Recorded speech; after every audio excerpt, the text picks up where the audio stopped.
everyone and welcome back to my channel. I hope this video finds you okay. So today, as you've probably gathered from the title, I am going to be talking about top tips for dealing with the terrible twos. So we've all probably either been through the terrible twos or you're watching this video because you genuinely do need some tips on how to cope with the terrible twos. I personally have already been through them and I'm about to go through them again. So these are just my top survival tips for all you mummies out there that maybe need a little bit of help because they are a testing time. They're a difficult time, but they're also a time where your child is going through a lot of emotions, and it's helpful to understand that as well so that we can help them in the best way possible to just be a toddler and just have a bit of a meltdown every now and again. So without any further ado, let's get into the video. First top tip is very simple but absolutely and utterly one that I live by is respect the nap. So what do I mean when I say respect the nap? Well, nap. Let them nap. Have a scheduled time for a nap each day. I never did this with Jake. I was always like, no, he'll just nap while I'm out. I'll be able to go out shopping and do things while he naps. No, they don't get a proper sleep, it's not good enough, and they don't get a good rest. They wake up cranky, irritable, and it just makes more cause for tantrums. Plan your day around their nap. I do believe that babies should slot into your lives, but there are also certain parts of having a baby that means that you need to adapt your life as well, which we all probably already know, but you need to make that time, especially for something so important, and it will just make them all round happier, nicer to be around, and you'll be having less tantrums on your hands. Another one is stick to a schedule with meals. Again, I was rubbish at this with Jake. So this is all tried and tested. I've been there, done it. I've been the one that's gone, no, my kids are going to do what I want. I'm not going to do this by the book stuff. Oh my god, I made my life so hard for myself. With Albie, I've been a lot more structured. I've been a lot more, not strict, but in a way strict about snack times, meal times and bedtimes. I've been a lot more sort of routined with all of those things and getting him into a routine and understanding how important that actually is. I used to feel like it was very rigid, and why would I want my child to be in such a sort of epic routine when they're just so small? It helps so much. So we do have breakfast, we have lunch, we have dinner. I work his napping before lunch because that works better for him. He's actually more energetic after lunch. I've tried napping after lunch and it doesn't work. So yeah, so I definitely think the meal time planning works. Also, it's very hard when you're a working mum to try and do these things, but if you send them to a nursery, a childminders or grandparents, you can just sort of ask them to do the same as what you do at home, which then keeps everybody happy as well as your little one. The next one sounds so simple, but I have been known to do myself very often, and it's don't cave in. It seems cruel and I find it really hard and emotionally distressing. It's just part of being a mum. It's really difficult, but don't cave in. If they've asked for a toy or if they want a chocolate bar, I mean, they're only 2. There's only so much that they can really, within reason, sort of point out to you or ask for, but we have made a habit of we don't tend to really buy Albie anything when we're out unless it's special occasions or we make a point of it, and he doesn't actually ask and he doesn't really notice. I mean, there's been times I've actually tried to buy him a toy and he's thrown it on the floor.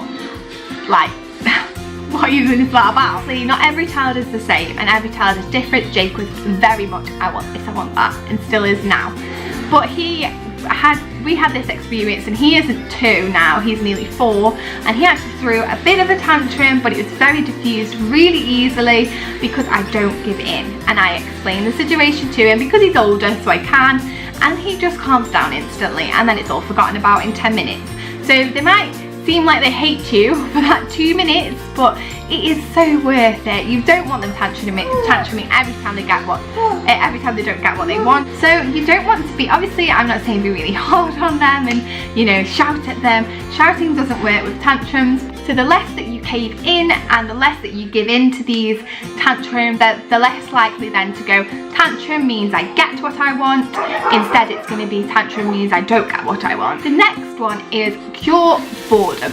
You have to be quite active in occupying a 2-year-old. Their attention span goes like that, and it's just so difficult sometimes to constantly stay on the ball, especially if you have more than one child. I know how difficult that was because Jake was going through the terrible twos when I had Albie. So I had a newborn and a toddler. So I know how difficult it is when you're tired and you've been up all night and you can't think of things that you want to do, so it's really then hard to entertain. But if you just give them simple tasks, I mean, I just like giving him crayons, letting him colour in, I let him do finger painting, things that didn't necessarily always involve going out the house. But that is another good one, as well as giving them open space to run, to cure that boredom, to get all the frustration out, and just to let them be free so that they're not so confined to the space in the house. And I always feel like curing the boredom stops and minimises tantrums. Be consistent and calm. They're always going to test the boundaries, that's what children do. They're always going to give you different sort of days where one day they might be really good and really well behaved, and then the following day they are an absolute nightmare. That's just the way children are, and it's hard, it's really hard.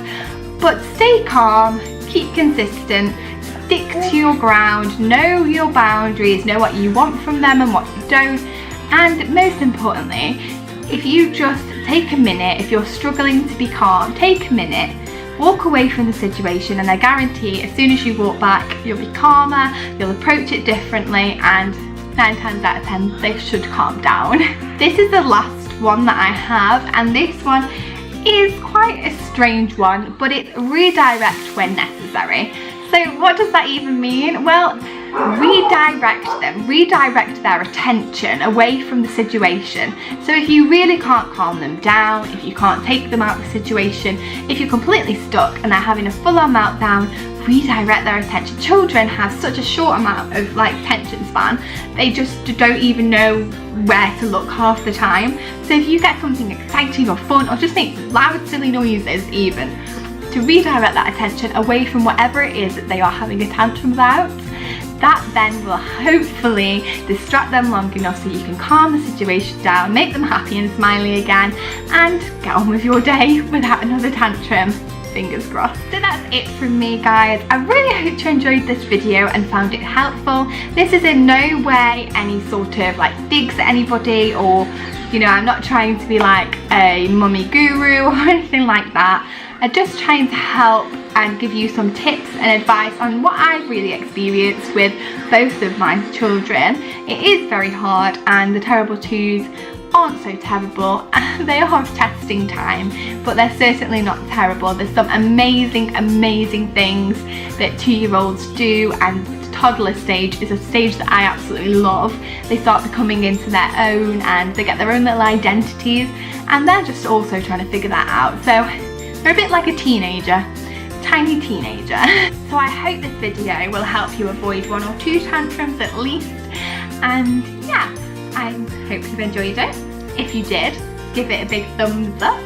Leave a comment if you would like to. I'm free to answer any questions. And also, if you haven't already, please go on over and hit that little subscribe button, because I'd really love it if you did. Thank you very much for watching, guys, and I will see you in my next video. Bye! I don't know what I'm doing. Bye!